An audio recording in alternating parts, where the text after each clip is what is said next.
বিহারের একটি দলিত মেয়ে, নিষ্পাপ একটি মেয়ে, গণধর্ষিতা হলো আর তারপর চিকিৎসার গাফিলতিতে তার প্রাণ গেল।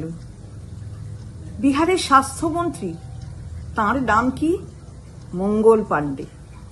আর শুধু স্বাস্থ্যমন্ত্রী নন, বাংলার ভারতীয় জনতা পার্টির ইনচার্জ, অর্থাৎ বাংলায় ভারতীয় জনতা পার্টিকে দেখাশোনার কাজটাও তিনি করেন।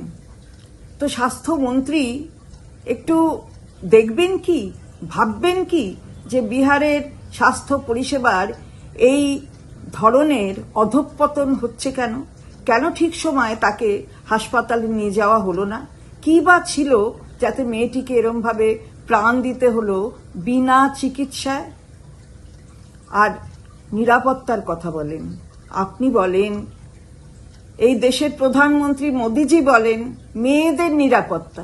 মেয়েদের নিরাপত্তা নিয়ে যদি এতই চিন্তা থাকে তাহলে এগুলো তো ভাবতে হতো না, এগুলো তো ভাবেন না।